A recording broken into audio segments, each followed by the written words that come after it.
রাত ৮টা নাগাদ ব্রিকফোর্ডে স্টার হোটেলের বিশাল ঝাঁ চকচকে লাউঞ্জে ডিনারে বসল তিনজন, গ্যাব্রিয়েল, পিটারসন এবং মার্থা। রুবিকে সঙ্গে নিয়ে আসেনি মার্থা।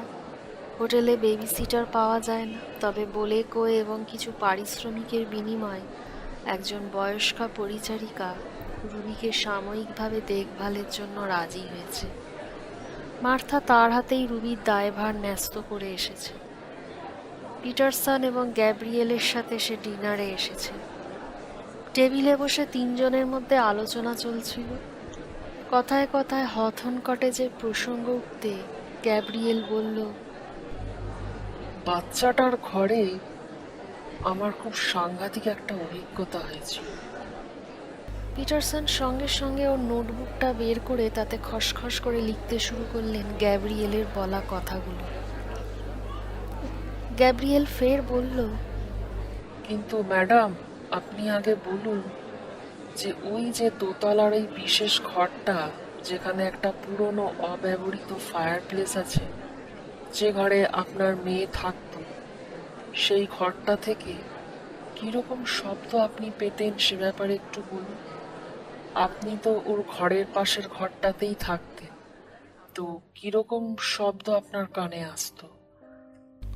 মানে অনেকটা নখ দিয়ে দেওয়াল আঁচড়ানোর শব্দ, মানে যেন কেউ বাইরে বেরিয়ে আসার জন্য ছটফট করছে, পাগলের মতো কেউ যেন দেওয়াল আঁচড়াচ্ছে। আমার মনে হয় সম্ভবত কোনো ইঁদুর কোনোভাবে ঢুকে পড়েছে ওই দেওয়ালের ভেতর, আর তাই এই শব্দ। আমার ল্যান্ডলর্ডও আমায় তাই বলেছেন। ওয়েল, আমি ওই বাড়িতে বিশেষ করে রুবির ঘরে সার্ভে করার পর যা বুঝতে পেরেছি, তা হলো ওই বাড়িতে একটা নয়, দুটো স্পিরিট আছে।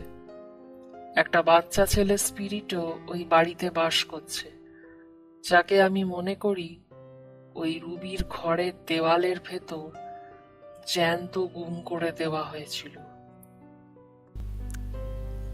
গ্যাব্রিয়েলের কথায় মার্থা চমকে উঠে ভয়ার্ত চোখে তাকিয়ে রইল তার দিকে। এইরকম একটা কথাই সেদিন শিপটন অ্যাবের পাবে ওই রহস্যময়ী বৃদ্ধাও বলেছিল তাকে। পরে মিসেস স্টকওয়েলের মুখে মনাস্টারির সন্ন্যাসীদের নৃশংস কার্যকলাপের কাহিনী শুনে তার মনে হয়েছিল হয়তো এখানকার লোক সেই কারণেই এই কটেজকে এড়িয়ে চলে, কারণ তারা মনে করে ওই হথর্ন কটেজের ঘরের দেওয়ালের ভেতরেও ওরকম অনেক লাশ দাফন করা আছে, মনাস্টারির সন্ন্যাসীদের কীর্তি। কিন্তু একটা বাচ্চার প্রতি কিভাবে এতটা নিষ্ঠুর কেউ হতে পারে? মার্থা এবার আর্তনাদ করে বলে উঠল, না না না, আপনি নিশ্চয়ই এসব কাহিনী ওই গ্রামের অন্ধবিশ্বাসী লোকের মুখ থেকে সংগ্রহ করেছেন। ফায়ারপ্লেসের ভেতর আসলে কোনো প্রাণী আটকা পড়ে রয়েছে। মাঝে মাঝে পশুরাও শিশুদের মতো করে কাঁদে, শব্দ করে। এই ব্যাপারটাও অনেকটা সেরকমই। বলতে বলতে উত্তেজনায় হাঁপাতে লাগলো মার্থা। ম্যাডাম, আপনি যে মনাস্টারি সন্ন্যাসীদের নৃশংস কার্যকলাপের কাহিনীর কথা বলতে চাইছেন, ওসব ওখানকার লোকের পাবের অনেকের মুখেই শুনেছি বটে। অনেক অনেক বছর ধরেই এখানকার লোকের মধ্যে এরকম একটা জনশ্রুতি চলছে। কিন্তু ওই হথর্ন কটেজের ওই বিশেষ ঘরটা থেকে যা শোনা যায় তা একেবারেই অন্যরকম। পিটারসনের কথায় মার্থা এবার প্রায় চিৎকার করে বলে উঠল, না, ওটা কোনো অ্যানিমাল ছাড়া আর কিছুই হতে পারে না। আমার ল্যান্ডলর্ডও। ওহো, ফর গড সেক ম্যাডাম, ঈশ্বরের দিব্যি করে বলুন তো, কি করে দেওয়ালের ভেতর দিনের পর দিন কোনো জীবিত প্রাণী আটকা থাকতে পারে? সে যদি কোনোভাবে ঢুকেও থাকে, তো সে কি এতদিন ওখানে বসে থাকবে? হয় সে যে পথ দিয়ে ঢুকেছিল সেই পথ দিয়ে বেরিয়ে যাবে, নয়তো বেরোবার পথ খুঁজে না পেয়ে মারাই যাবে। আমার কথা শুনুন ম্যাডাম, উদ্ভ্রান্ত আজে বাজে যুক্তি দিয়ে নিজেকে হাস্যকর করে তুলবেন না। আমি মনে করি ওই ওই দেওয়ালের ভেতর একজনের আত্মা বাস করছে। বাস করছে ঠিক নয়, বরং বলা ভালো বন্দী হয়ে আছে। কথাগুলো বলতে বলতে উত্তেজিত গ্যাব্রিয়েলের গলা কাঁপতে লাগলো, আবেগে চোখে জল টলমল করতে লাগলো তার। মার্থা আর পিটারসনও বিস্ময় বিমূঢ় হয়ে হাঁ করে চেয়ে রইল গ্যাব্রিয়েলের দিকে। ওরা যেন কথা বলবার ভাষাই হারিয়ে ফেলল। এই কারণে, ঠিক এই কারণে আমি ছোট্ট শিশুদের পছন্দ করি না, জানেন? কারণটা কি জানেন? ওরাই ওরাই হচ্ছে এই দুনিয়ার সবচেয়ে দুর্বল প্রাণী। এরা শত্রুর হাত থেকে কোনোভাবে আত্মরক্ষা করতে পারে না। দৃশ্য বা অদৃশ্য যে কোনো শত্রুর হাতে এরা খুব সহজেই পরাস্ত হয়। বলতে পারেন এরা হলো এই দুনিয়ার সবচেয়ে সফট টার্গেট। যত নৃশংসতা, যত নিষ্ঠুরতা এদের সঙ্গে সবচেয়ে আগে ঘটে। কথাগুলো বলতে বলতে গাল বেয়ে জল গড়িয়ে পড়ছিল গ্যাব্রিয়েলের।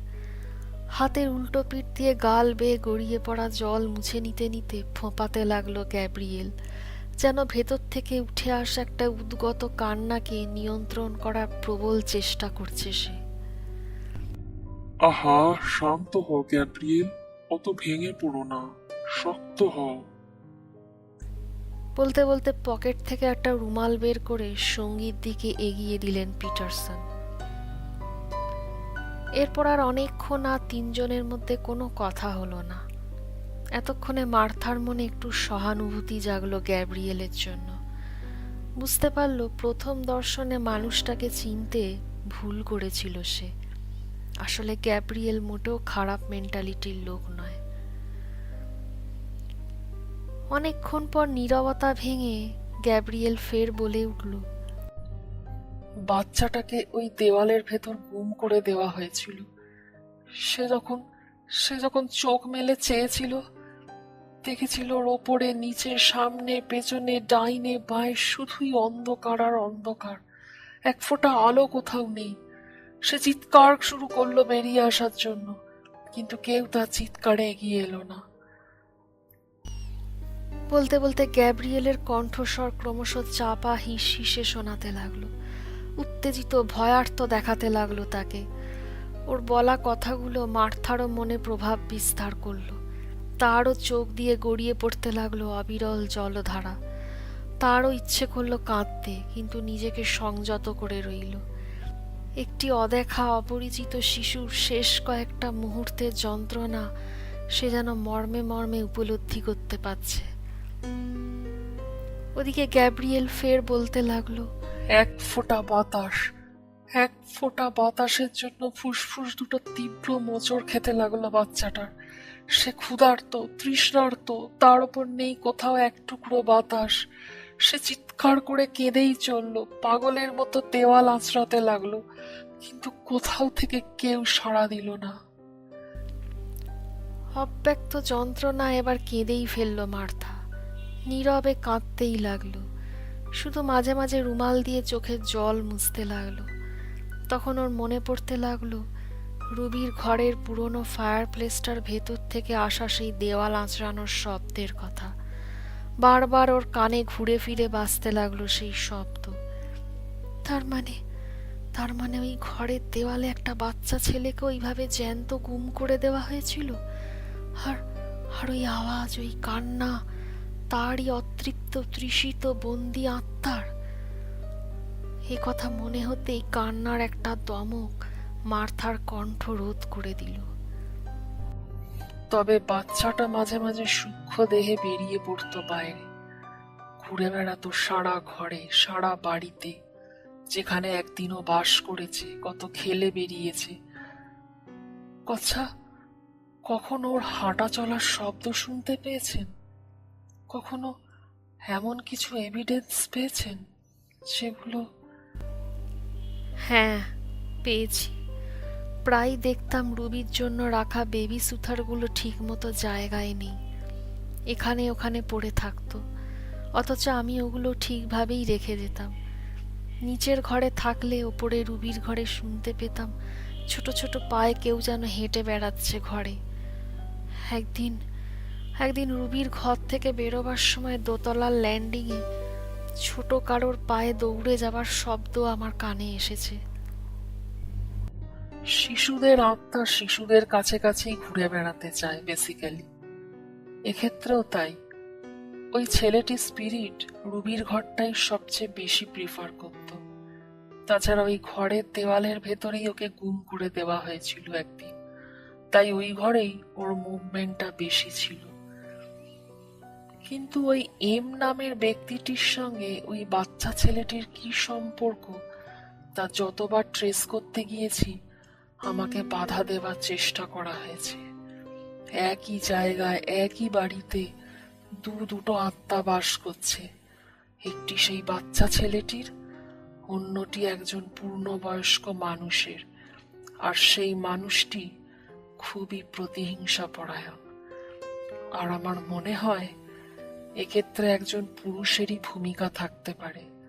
বিশেষ করে শিশুটিকে দেওয়ালে গুম করে ফেলা কোনো স্ত্রীলোকের পক্ষে করা সম্ভব নয়। কিন্তু তা নাও হতে পারে। মাও অনেক সময় শিশুকে হত্যা করতে পারে। মাইরা হিন্ডে, রোজ ওয়েস্ট, এইসব মায়েদের কথাও মাথায় রাখো গ্যাব্রিয়েল। এরাই প্রমাণ মাও অনেক সময় হত্যাকারী হয়। ঠিকই বলেছ, এটাও অবশ্যই হতে পারে। মার্থা যেন নিজের দেহে ইলেকট্রিক শকের শিহরণ অনুভব করল। এই কথাটা ওই রহস্যময়ী বৃদ্ধা লিলি ফ্লিন বা লিলি মাউন্টফোর্ড তাকে বলেছিল। সে তাকে সেদিন বলেছিল ওই বাড়িতে একটা বাচ্চাকে দেওয়ালের ভেতর জ্যান্ত পুঁতে ফেলা হয়েছিল, আর এই কাজটা করেছিল তার নিজেরই মা। সবকিছুই মিলে যাচ্ছে বটে ওই বৃদ্ধার বলা কথাগুলোর সঙ্গে। সঙ্গে সঙ্গে পিটারসন তার নোটবুকে নোট করে নিলেন। জিজ্ঞেস করল, আর কিছু সূত্র পেয়েছো কি ব্যাপারে, জানো? আরো কয়েকটা পয়েন্ট নোট করে নাও উইল। বাচ্চাটার নাম ছিল হেনরি, বয়স ছিল তার 4 বছর। এরপর কয়েক মিনিট কেউ আর কোনো কথা বলল না।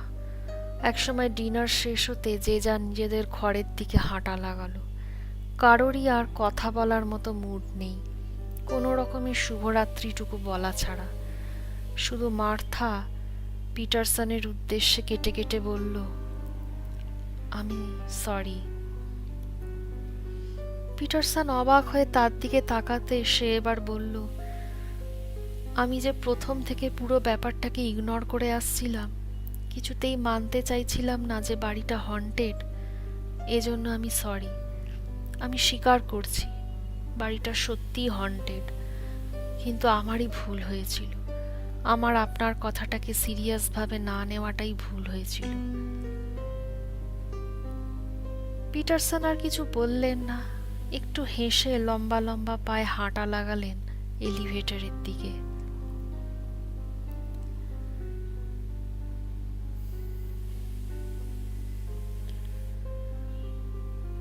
শ্রোতা বন্ধুরা, এই পর্বটি এখানেই সমাপ্ত। আগামী পর্ব নিয়ে আমি খুব শিগগিরই আসছি। আমাদের চ্যানেল আপনাদের ভালো লাগলে দয়া করে আমাদের চ্যানেলটিকে সাবস্ক্রাইব করে আমাদের এগোতে সহায়তা করুন। ধন্যবাদ। গল্পটি শোনার জন্য আপনাদের সবাইকে অসংখ্য ধন্যবাদ। পরবর্তী পর্ব পেতে অবশ্যই আমাদের চ্যানেলটি সাবস্ক্রাইব করুন এবং বেল আইকনটি ক্লিক করুন। গল্পটি ভালো লাগলে অবশ্যই ভিডিওটিতে লাইক ও কমেন্ট করে জানাবেন। শুভরাত্রি।